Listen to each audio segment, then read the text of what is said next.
Well, the main findings of the study is that population health improved in the southern countries of Europe much faster than in the Nordic countries. For instance, in the second half of the 20th century, Portugal had a gain in longevity of 18 years, while Denmark only gained 7 years. But we know that the Nordic countries have better, for instance, healthcare systems. In the Nordic countries, income per capita is better than in the southern countries. The system of public welfare is better in the Nordic countries compared to the southern countries. One could be the diet.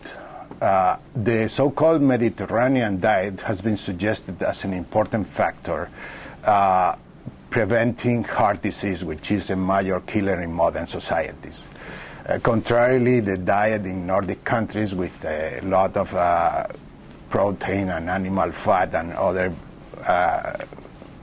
foods that are considered unhealthy could be a factor reducing longevity. Another factor could be smoking.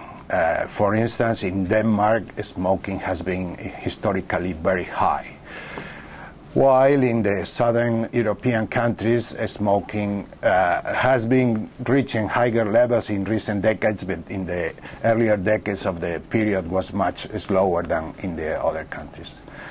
And then there are other factors that are clearly different, but we are not so sure how they could impact on health.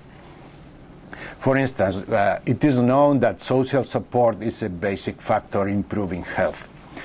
One factor for social support could be people living with you in the same household. In general, households in the Nordic countries are smaller than households in the southern countries. This could be a factor for improvement in faster improvements in health in the southern European countries. Another factor could be related with labor markets.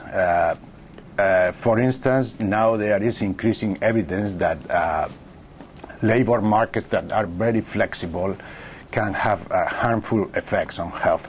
And labor markets are quite flexible in Nordic countries of Europe, and they are less flexible in the southern countries of Europe.